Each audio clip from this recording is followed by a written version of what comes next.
Hey guys, it's Jamie Scrimger here, second wife, stepmom of 3, and mom of 1. And you're listening to my podcast, where we talk about all things motherhood, stepmotherhood, and living a kick-ass life. If you're ready for raw and real conversations and are striving to live your very best life, then you are in the right place. Every week, I'll provide you with tips and strategies and mindset shifts to inspire you to live your own version of a kick-ass life, while bringing you along as I create my own.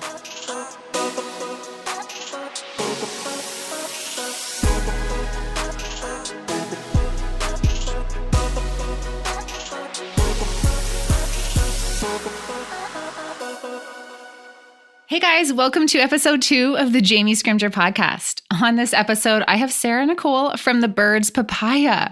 I'm assuming that you know who Sarah is, but if you have been living under a rock on Instagram for the last little while, Sarah is the inspiring woman behind a phenomenal Instagram feed all about body positivity and growing through massive life change. In this episode, we talk a lot about massive life changes in Sarah's life, including weight loss, body positivity, motherhood, divorce, her experience dating as a single mom, and most recently, her marriage to her husband, Shane. We also touch on how differently stepmoms and stepdads are viewed in our society. Stepdads being viewed as the hero for, quote unquote, taking on a woman and her kids, while a stepmom, well, not so much. Before we dive into this episode, I have to say, when Sarah agreed to be on my podcast, we had never met in real life. I just sent her an email and hoped that she would say yes. Well, this weekend, I had a chance to meet Sarah in real life, and we enjoyed a few glasses of wine together. I have to say, she is just as amazing, if not even more, in person as she is online. All right, guys, let's dive in. I know you are going to love this episode. All right. Hey, guys. So I am here with Sarah Nicole, the Birds Papaya. Dang right. Oh, yeah. We are hanging out, actually. We are in Toronto. We're in a hotel room. We are in a hotel room. We both have big white beds all to ourselves right now. You have cookie crumbs on yours. I don't mean to podcast shame you right now, but you definitely ate some cookies in bed. It was the banana bread I got this morning when we got coffee. That's it. Yeah. I was like, I'm really hungry. That salad at lunch. I had like huge intentions to be super healthy at lunch. No. But then, you know, when you do that and you're like, I'm freaking starving. They had beaver tails at lunch and they had pierogi poutine. I don't know how one veers around that. I veered around it, but now I'm regretting it because it was like, that was the buffet. I should have ate that. Anyway, so we are here actually because it is like a blogging, what is it, a blogging conference or a content creator? It's almost like it's some sort of a conference of that. I think originally it started as a blogger conference and it's definitely pivoted towards all avenues of social media. There's Instagram and the business end of it, vlogging, podcasts. All the things. Yes. And so Sarah and I are both speaking. Sarah spoke yesterday. She was on a panel all about Instagram and being an influencer and working with brands, I believe. I scrolled. I came in a little late. That's what it was. Yeah. Yeah. And I'm speaking about digital courses and ebooks, and it's a little less exciting, more of the business end of it. But that's tomorrow. I'm kind of jealous of Sarah because she did it first, and then now you don't have to worry about it. I'm just chilled. I literally did it and then went and had a glass of wine and chilled for the rest of it. Now. I know, and I have to speak tomorrow morning. So anyway, I have Sarah here, guys, because Sarah, I don't know, if you are not following Sarah on Instagram right now, pause this thing and head on over and click follow because how do I even wrap you up? Like, how do I even introduce you? Like, I don't even know. Such a raw and real, authentic feed that when your captions literally give me chills. I appreciate you saying that. I think it was only within the last few months that I've really understood that I'm a writer and that writing is like what I never really could say that before. You know, people always downgrade it like, oh, I'm an Instagrammer, oh, I'm a vlogger, but like actually to understand that I'm a writer. You are so much was crazy. Writer. So yeah, I've really I've leaned into it now. I'm embracing that. I'm owning it. So yeah. And to be honest, typically I'll scroll through Instagram and if it's like a big long thing, I'm like, I like the picture. But I literally read yours because, you know, they hit me in the soul.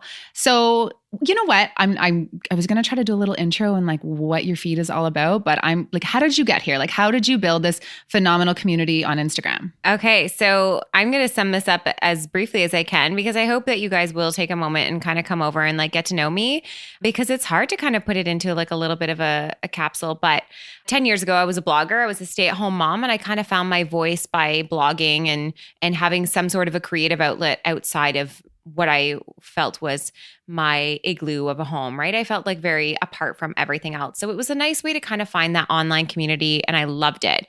Then spun into a online jewelry shop, which was an Etsy shop. I named it after my two daughters at the time because I was making jewelry for them. They had very sensitive ears, and so I decided to make jewelry, and I named the shop after their two nicknames, and the shop was called The Birds Papaya. So that's how that all came about. And I ended up having a son, but the name just stuck with me and came into the Instagram realm, just kind of just sharing like everybody else did. It was like the beginning of Instagram, shared pictures of our kids with these weird blue filters on them and did whatever we wanted to do. And I shared some stuff from my Etsy shop and different little things. There wasn't a lot of me in it. If there was me in it, it was a selfie and that's pretty much it. But I had just moved home to my hometown, and there was a bit of a light bulb series of moments where I realized that I was really, really unhealthy. All this time living away from home, I had created some really bad habits. I was struggling with food addiction. I was very overweight. I was not very engaged with my kids. I was struggling with chronic fatigue. I had some major gut issues. There was just like a lot. I was just unhealthy, and I was like 28, and it was insane to kind of have all these things. So I started to just take care of myself, and I didn't really know what that looked like. I think when anybody starts some sort of a health journey, everybody wants an answer or a program or something to adhere to, and I didn't really have those capabilities. So I just did what I could, and I started paying attention to what I was eating and started exercising, which was incredibly new for me. I'm like a high school gym dropout, like not a fan. To sum that whole thing up, I ended up losing 100 pounds. And a big part of that was shared on my Instagram, which kind of catapulted me a little bit. Definitely grew a following of people being like, what's your magic? Like, what's your thing? I was very inspired by other people on Instagram who kind of came alongside me. People like Bikini Body Mummy, who is such an advocate for real body workouts and just like stuff at home. And I loved her whole messaging, just aligned myself with some really like cool people. But I was struggling greatly in a lot of aspects of my life. And even though my Instagram was, looking perfect, I was really struggling. I ended up going through a divorce. I left my husband of 11 years and moved in with my parents with my 3 kids when I was 30. And then really started a whole other leg of the journey, which kind of is all journaled throughout my Instagram. And it's hard for me to go back and delete anything from the past that I could feel is a little bit more contrived. I like leaving it there. I like just kind of journeying through that. But I realized how unhappy I was with my body and myself, and this constant need to perfect myself after I'd lost all this weight, and I was now 114 pounds, which was very underweight for my height. And so throughout that whole process, I started the next leg of the journey, which was really self-love, and started sharing some of the things that weren't perfect about me and finding my community there, finding that there was a lot of people who were feeling very alone in their bodies, in their stretch marks, in their cellulite, in their little muffin tops that just would never go away, which, by the way, like I lost 100 pounds and still got that little bit of a muffin top on a top of jeans. And I was like, well, I just need to lose another 5 pounds and it'll be gone. It was never going to be gone. That's how my body was created and how it's been shaped and reshaped by kids and life. So I've pivoted a lot. I like to share a lot more reality and a lot more grit to life. I think I was so exhausted by perfection that coming through that, and now just getting to speak on a totally different level to people in a way that I hope will transform how they look at themselves, how they feel about themselves, how they treat their health journeys, or how they look at weight loss, and just having like those everyday conversations that were kind of sitting in the background of my head that I finally therapeutically wrote out onto a bunch of squares and captions on Instagram. Oh, I love it. I love that story. And so when you write your captions, when you say like they are deep and they are real and they are raw, and I know for me, I talk a lot about, my personal struggles in step parenting and, my relationship and all those transformations in my life. And sometimes I'm like, whoa, I am sharing way too much information with the world. And I kind of feel like I'm going to barf every time I Yeah. press post. Yeah. But then it's those posts Yeah. that do so well and everyone flocks to it. It's like, do you ever feel just very like you're standing there naked? Well, actually, some of your pictures you are in your underwear. I'm so 100% and I'm a little bit naked. you are actually naked. I'm talking like symbolically here. Yeah, no. I've learned something about Instagram that when I feel a little bit nervous or like that bit of a knot in my stomach, I know it's important. And that's when you click share. And I've really just like grabbed the bull by the horns on that. If I'm uncomfortable with it, that means I'm going to be doing something that's important for somebody else. And I kind of said that the other day, like, it's not about if it's easy or hard, is it important? And it's not easy to share your vulnerable sides. It would be really nice for me to just have let everyone believe that I was completely perfect underneath my clothes, but it wasn't ever going to help anybody when they were looking past the mirror and or saw somebody like me and thought like they had everything perfect and everything was all together, or that they saw themselves as so imperfect. I realized that, you know, I had an ability and a growing voice and a platform that if I could start generating different mindsets for people, even if it made me incredibly uncomfortable, even if I'm literally standing there in my underwear to do it, I was going to do it. Totally. And, you know, I feel like, you know, when you're building this online community, it almost becomes what I feel is a responsibility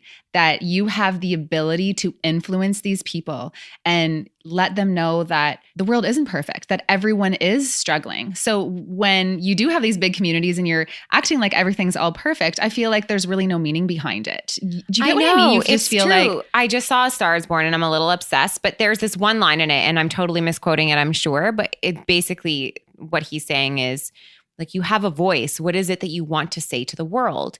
And it's so easy to put up a pretty picture. It's so easy to have these like very curated looking things, but is that going to change anything? Or is it just, are you looking for validation? Are you looking for more acceptance? Like, what is the root cause of why you want to do stuff? And I still love a good, pretty picture.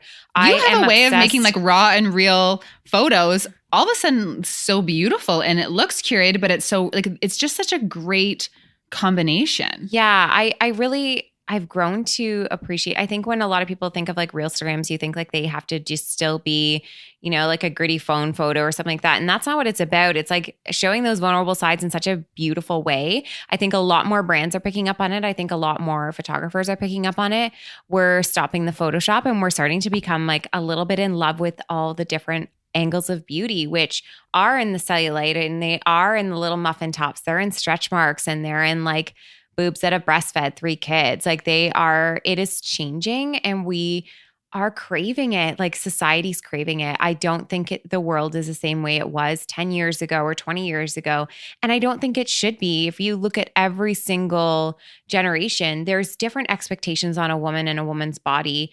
And I think that right now we're pivoting into what if we just kind of took that back a little bit? Like, what if we kind of just didn't hold to a specific standard and we allowed ourselves to all be our best selves and whatever we choose to have, like, let that be, whether you want to be a fitness competitor or whether you want to be somebody who like owns their curves and loves them and doesn't feel like this constant pressure to lose weight all the time or have abs or all these different things. Like there's or even don't love them, accept them. Yeah. Why not? It is what it is. You can't like, there's so many things that we just can't do anything about. Like I have this whopping torso and these short little legs. And I have just accepted that is how I am proportioned, right? I know. And it's funny because you hear girls talk about themselves and they're like, oh, my legs are so short and I have this, I'm so tall and like this and this, instead of being like, I have a killer torso. Like it is amazing. I do have a killer torso. Right? But like you start to be, you know, I was really bothered by my cellulite. It's a little bit more pronounced because I did lose so much weight. There are certain things like loose skin and stretch marks and stuff that comes from weight loss. I look great in clothes, but I had a struggle. I didn't even address the mirror. And I think coming back to it, I was like, you know, I was at this photo shoot. It was for Nick's Wear and we were all in our underwear, obviously. And one of the models, she was like a professional model, had like this bit of cellulite on her butt. And I was just like, man, that's so cool to see. Like I was so intimidated by the fact that there was like professional models there. There were people, like one girl had twins and she had like pretty much had abs. But that's not what I was drawn to that day. It wasn't all the things that were perfect about them. I was starting to really see the beauty in all these so-called flaws and imperfections. And so when I started to pay attention to that on other people, I realized that I could start feeling that for myself. And sometimes I think that that's why it's so important to share some of those like Reelstagrams, because when people can't see something beautiful in themselves, but they can see it in somebody else, it starts to change their mindset and that conversation. And I think it's really cool when you find somebody online that you're like, holy crap, they're gorgeous. And the cellulite kind of adds to that. Like that's what kind of drew me into this photo. Or man, stretch marks are actually a pretty powerful thing that a woman can wear, and it marks an incredible story, and it's proof of some really amazing things, whether it's, you know, the growth that you went through, whether it was a pregnancy, whether it was losing weight, whatever it signified, it's part of like your journey of your body. And it's to be celebrated, not to be shamed. Totally. And, you know, I talk a lot about not so much like my physical struggles, but, you know, my emotional struggles and the things that I've gone through. And it's like, I think it's Rachel Hollis. She says like, what if life isn't happening to you? What if it's happening for you?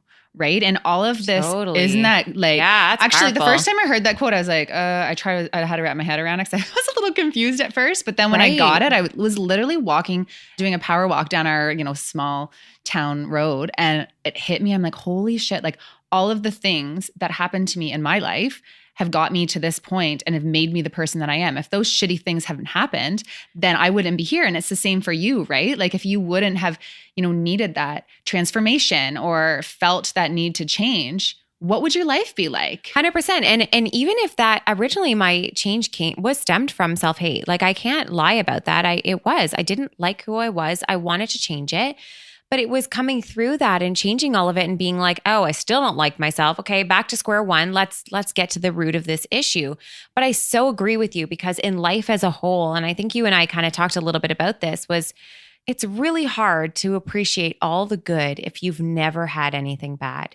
I can't imagine. Sometimes when I look at my life, I feel a little bit guilty now because it's actually good. And I was so used to being a little bit of a have-not and kind of being, you know, I was the chubby girl, and then I was in, you know, not so great at marriage. And then I was like this poor single mom and all these things. And now I kind of transitioned to an entirely different life where I'm finding success and I'm finding it for myself, and I'm feeling beautiful and I'm feeling so accepted and so loved.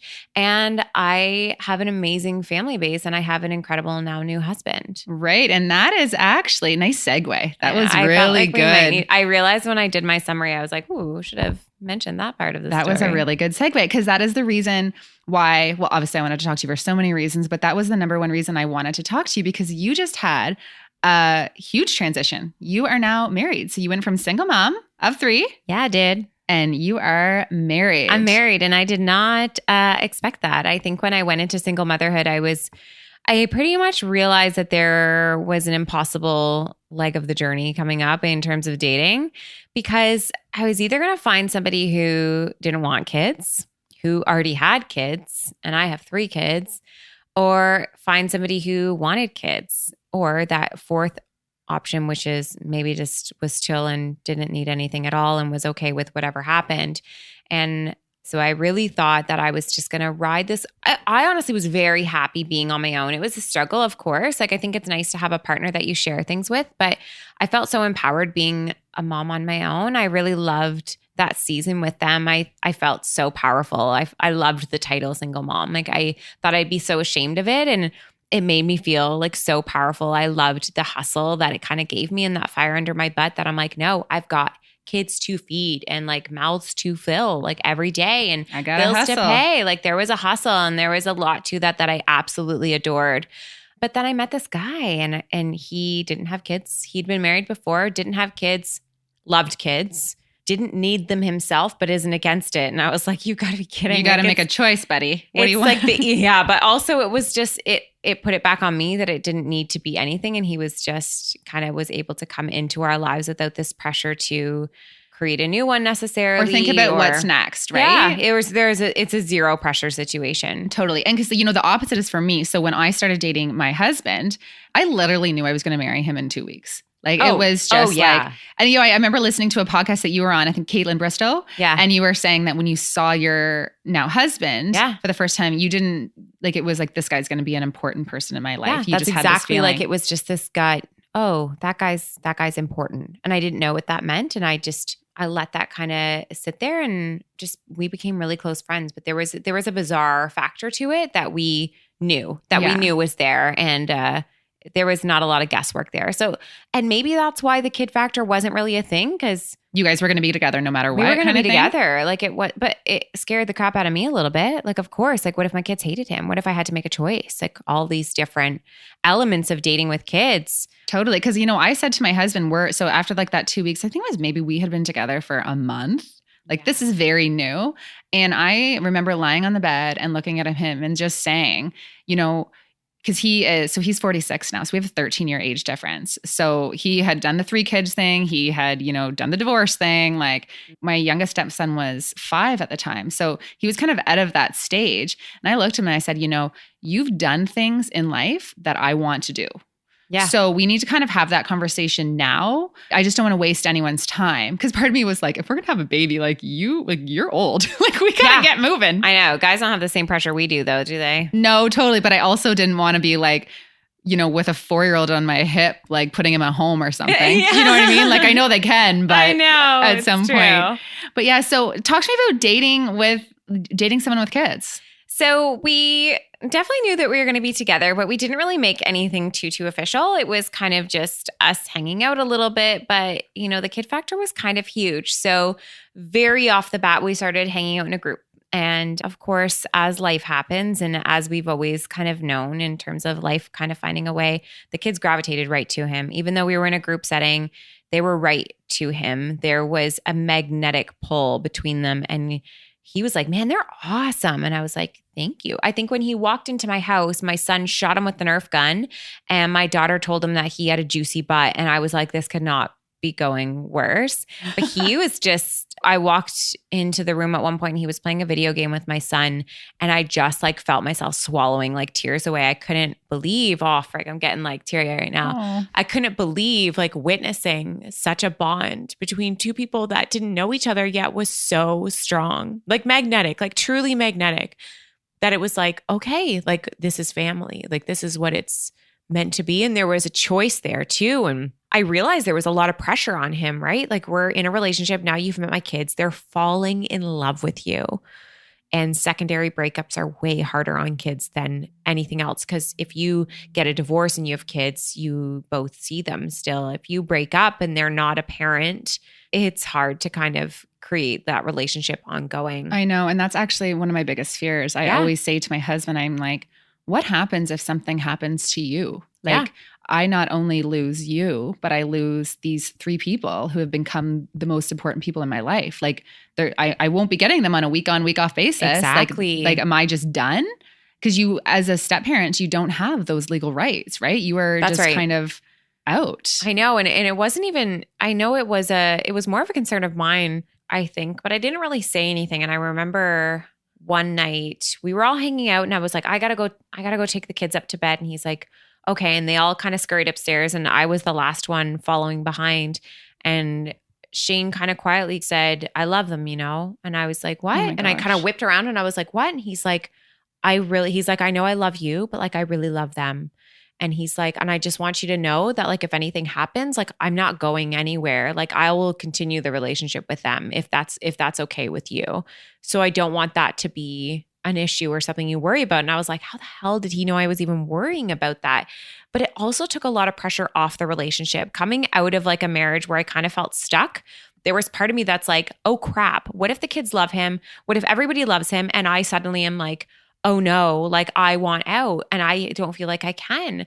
He freed me in that moment to come back anchoring into my choice to be with him or to not. And it just reaffirmed everything, of course, that I was just like, oh, like we're in this, that this is us. But oh my God, I just love Shane. Oh, I've never met him. I'm just like hearing the story. I'm like, I just love him. And every single time I'm like, try and get him to like talk about, like he'll say things and I'll be like, let's like build on that. Like, tell me more, tell me all the things. Cause I love when he has such a good, like soulful side, but it comes out in like these little blips. And I'm like, but tell me more. Like I'm always trying to draw it out, but he says it in such powerful moments, but it's honestly in his actions more than anything. And how he really did take to the kids. Like I'm not kidding when I say like, when we're home as a family, sometimes I get that he's not their dad. And we have such a respect for like the fact that they still have a relationship with their own father, but it doesn't really feel like he is like a stepdad. It just feels like we have multiple family units and there's a bit of a village raising these kids. And I love that. I love that they have just more humans to love on them.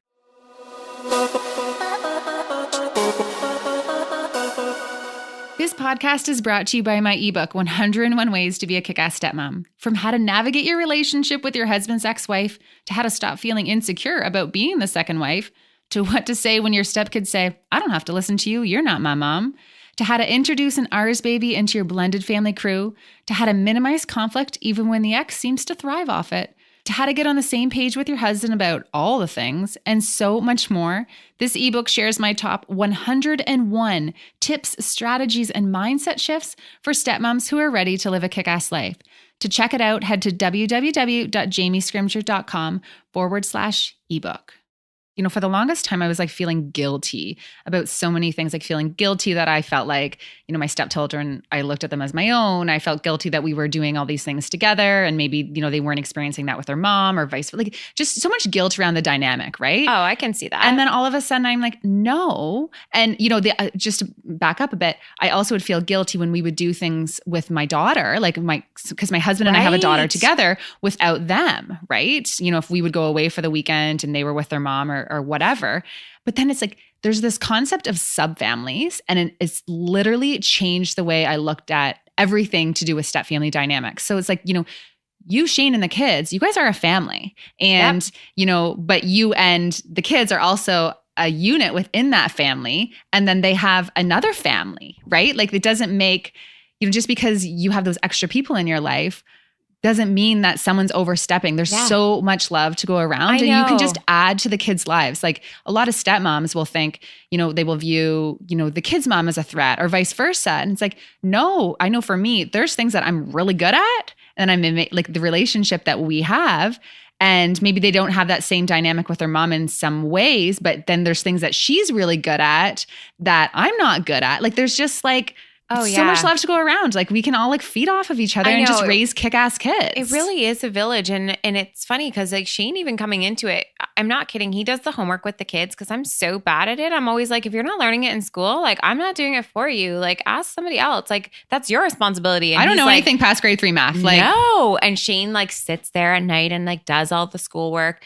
And he loves having like those different roles and stuff like that. And it doesn't feel contrived. Like it's a very natural thing for them. But it's funny that you said that about feeling guilt about having your own child, because that was one of the points that Shane brought up. He's like, what?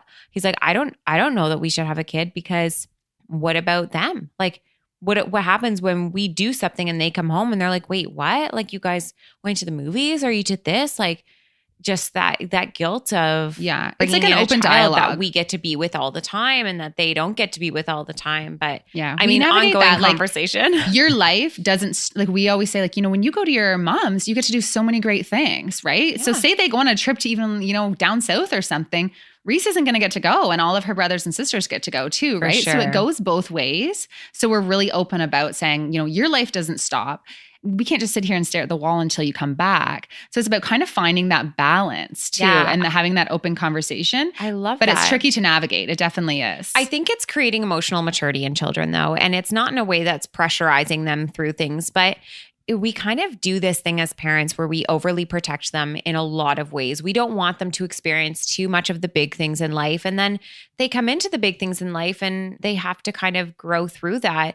And I think that my kids especially, maybe not my kids especially, but they were so happy through the whole process. Like I didn't really see them go through a lot of like there's been like curves where they're like, I don't want to leave you, or there's been those moments. But when I look back, like even when I tried to go to the grocery store by myself, they had those same moments back on like I was married and we were all like a single unit. So I don't know, there's a lot to be said for the fact that the kids have really grown in their own individuality. I've seen my kids kind of band together. My son used to be very codependent with me, and I've seen him really bond to his sisters now. And I'm not upset about it because I watch them and I'm like, thank goodness, like he feels like he can have that. Like they have a strong relationship together and a togetherness that they have now that I don't think would have been as strong or as present had we not gone through some of these things. So I know it's not the ideal thing for kids to go through anything like that. And I'm not encouraging that. It's more in the sense that they grew some major wings and major emotional maturity and learned a lot of life lessons through all of this, just in accepting people and like what it is to have a loving home and just some of their key choices that I hope will influence them later on in life. Totally. But I think that also speaks to the way that the parents deal with things, right? You know, Oh, they had a 100%. mom who was a rock and who was really always like acting in their best interest and considering, you know, their experience throughout the whole thing. And that's the thing, right? I think a lot of parents in these situations don't realize just how much the way they navigate their way through their divorce or through their dating process or through like step family life can impact their kids. Completely agree. And I was kind of lucky in the sense of, so we obviously knew that we were going to likely date, but there was also this group dating time. So group dating, like, okay, what is group dating? I mean, in the sense, like we went out as like friends and coworkers and like brought the kids out with us. So I think we went bowling and like my best friend Ariana was there and then Shane was there and we were like in a group. It wasn't like we were on a date with kids. It was a little bit different. So they were all of a sudden like trying to matchmake me big time. So they wanted us to be together. Love so it. I never came home and said like, guys, I'm going to introduce you to like my boyfriend. They were like, please date my mom. Like, can you please date my mom? Like it was very much like they felt like it was their idea. We knew, but they really were the ones backing the entire thing and like kind of starting it a little bit amazing. too. Yeah. My daughter's like fully blown believes she's the matchmaker for us. So, oh my gosh. Yeah. Okay. So the question I've really been dying to ask because, you know, when I am, you know, looking at your feed and you're talking about, you know, Shane in the comments below, it's like, do you think the way that stepmoms and stepdads in society, like the way that it's viewed is entirely different? Like I look at those comments and everyone, a Disney character that everyone knows all too well. Totally. And it's like when the stepdad comes in, the way, you know, everyone views them is they're the hero. Right? Oh. They're the hero who's come in and taken on this woman with kids and like what, you know, an admirable thing to do and it's just, you know, such a different dynamic because people always say to me, do you think that stepdads like have these same struggles? Do they overanalyze things the way that we do? And I'm like, it's so different. It's not even close to being the same. And maybe it's because women are a little bit more jealous by nature and that has that little bit of a competitive undertone, even though there doesn't really need to be that there. But for men, like when we were dating, so many people would be like, what a stand-up guy. Like how amazing is this guy for like taking on a woman with like kids, like taking on that baggage and like really owning it. Everyone's very well-intentioned when they say that. But he came home one day and he's like, you know, he was at a Super Bowl party or something and somebody had said to him like, what you're doing is like incredible. Like you're a really stand-up guy for like taking on all that.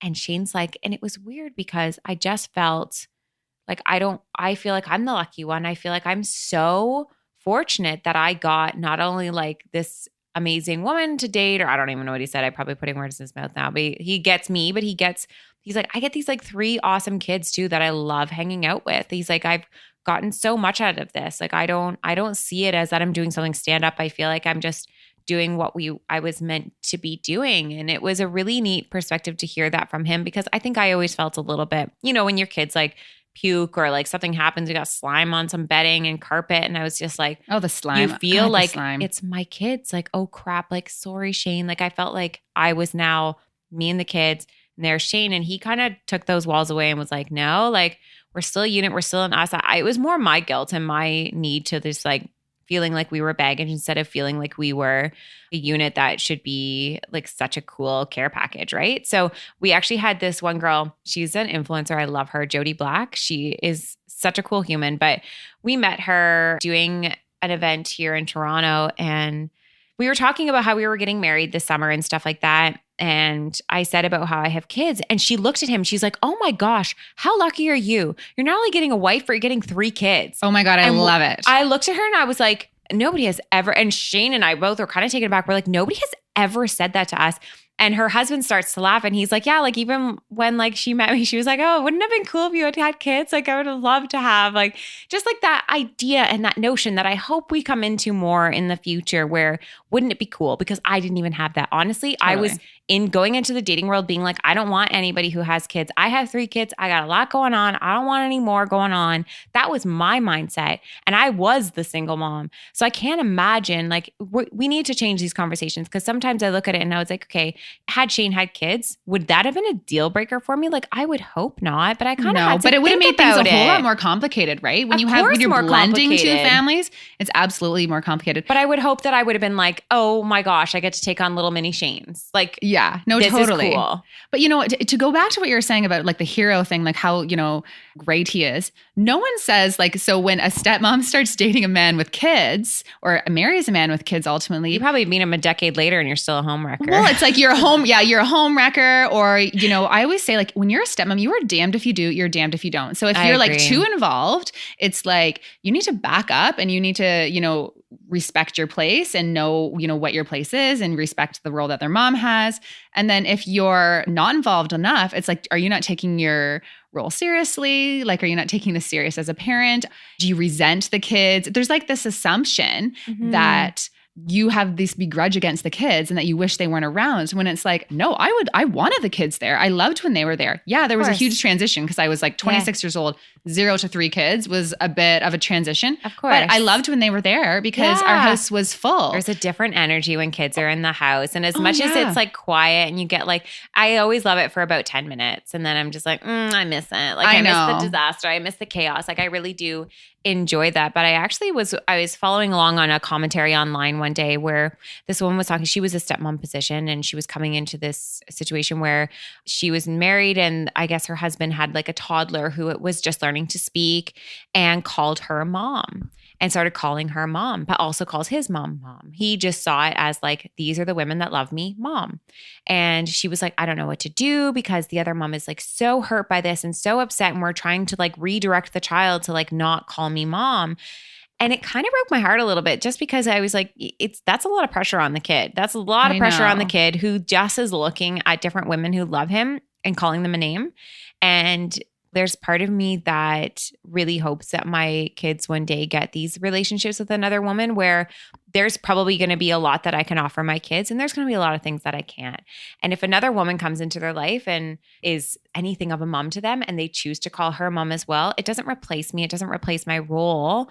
I mean, my kids call Shane. And you know what? I think that's so admirable of you because honestly, I'm sitting here and I'm like, I don't think that I would really like my daughter calling another woman mom. But I think that's probably from my own insecurities and my own, you know, territory, I guess, like feeling like territorial. Because nothing takes away the ability of you actually being a mom, but it just, I don't know. We look at things so often. I mean, sometimes I look at my kids and especially when I was a single mom, I had to take a step back in their life and I was working 2 jobs and my own mother was pretty much raising them and they defaulted to her. I'd be standing in the room and they'd be like, Nana, can I have this? And I'm like, I'm literally right here. Like I am your mother. But I was like, no, this is the season we're in. And the caretaker, it is who it is. And it's who the kids are comfortable and defaulting to. There's too much pressure on them to like get it right. And we've actually had a couple incidents that I won't really touch on, but where they kind of got it wrong and they said like the wrong word or whatever. And I kind of like to depressurize as much as possible. They're already transitioning through a lot of things in life. A lot's going on. And I want them to just be able to own whatever relationships they're building with adults that come in and love them in their life.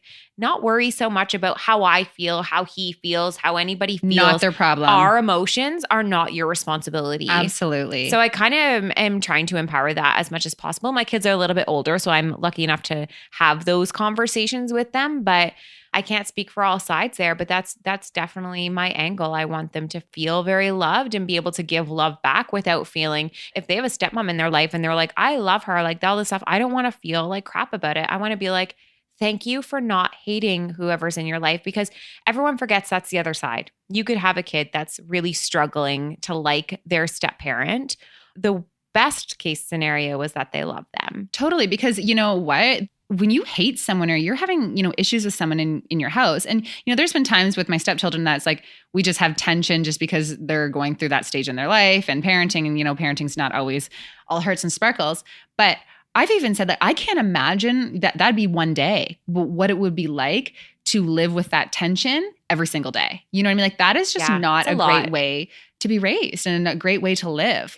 A lot of kids, I feel like they don't like their step parent because they think that's what their other parent wants. It's like they feel afraid to develop that relationship or go and give like that it's a hug. betrayal. It's a betrayal. And I think that parents need to really, really stop and put themselves in their kids and their stepkids' shoes and think about what it's like for them to navigate this, right? Because they pick up on the tension. They know what's going on. Oh gosh, when I was in my late teens, I had a mentor who was in her late 20s, and my mom was a young mom, so she was probably like in her 40s at that point. And I remember like she had like a couple jealous moments that I started to default to this mentor to talk to about things. But then at the end of the day, one time she said to me, she goes, "I'm just so thankful that you had Debbie in your life because I don't know that I could have done for you what she did to you, because there was a different type of relationship in where she wasn't my mother, and I could come to her with things that maybe I was too embarrassed to come to my own mother with. Now I'm a lot past that. I tell my mom everything. But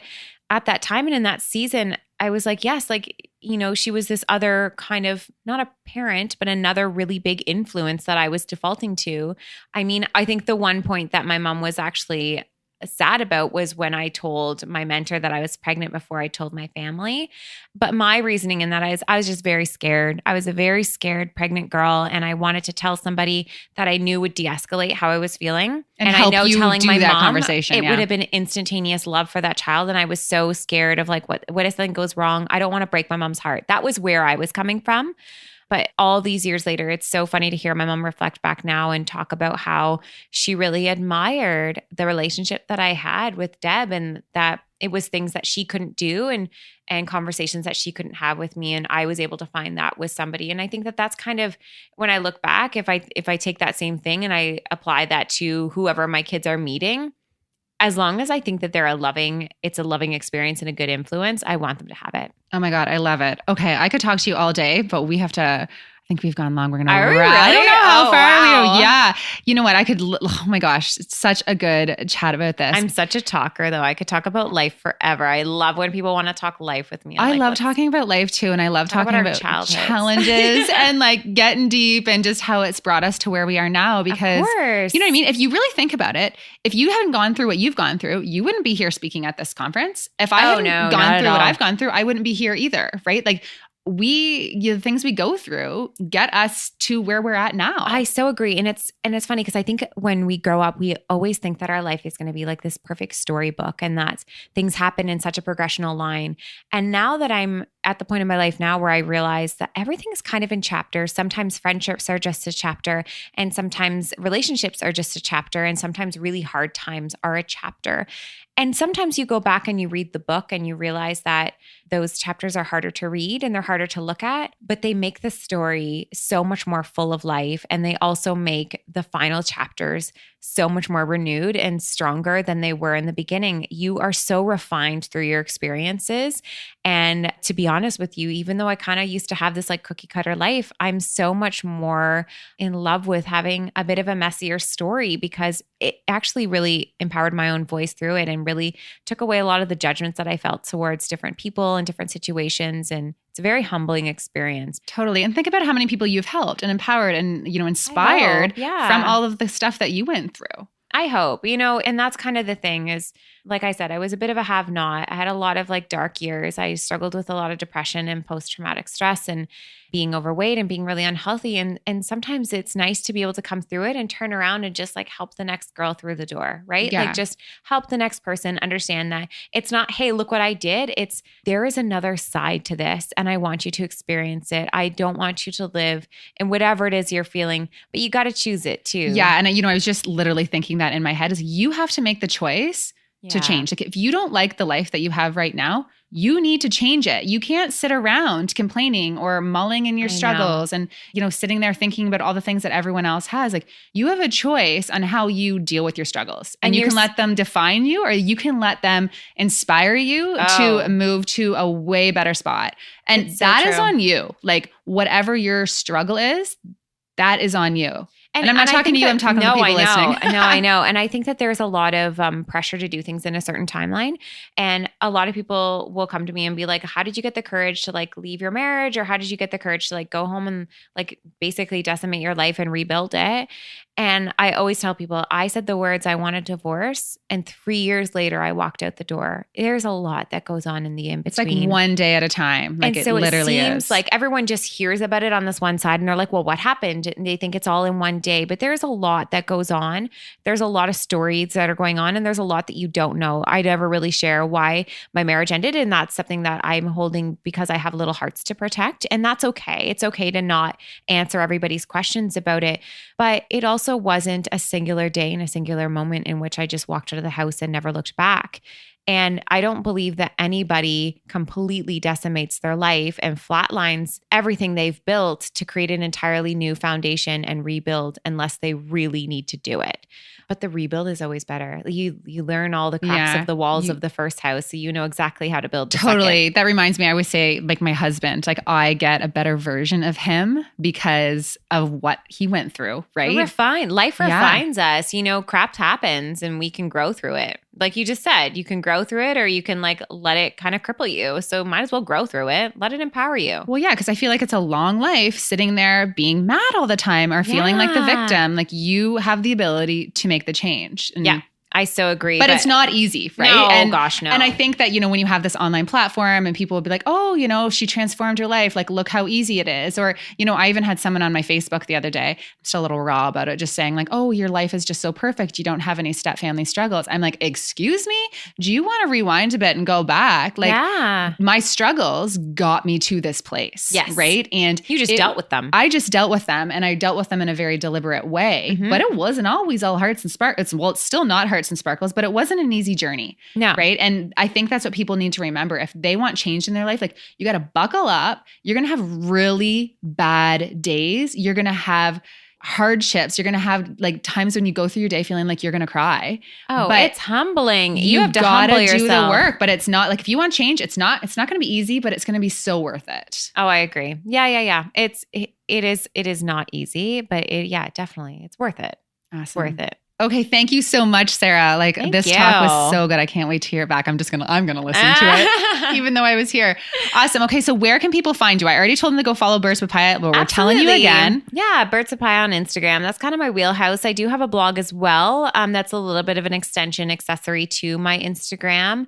If you really want to get in the nitty gritty, you can find my Facebook group, which is the Birds Papaya Insider Squad. That's more like community-based conversations and like what kind of bodysuits we found online that day. But yeah, Instagram. That's where you'll find me. Awesome, guys. Okay, make sure you're going to follow that feed, and I will talk to you guys in the next episode. Okay, guys, if you like this podcast, please do me a little favor. Take a second and subscribe on iTunes, and then screenshot this podcast, give it a share in social media, and tell your friends what you think. And hey, don't forget to tag me so that I can thank you for helping me spread the word. Thanks so much, and I will talk to you next week.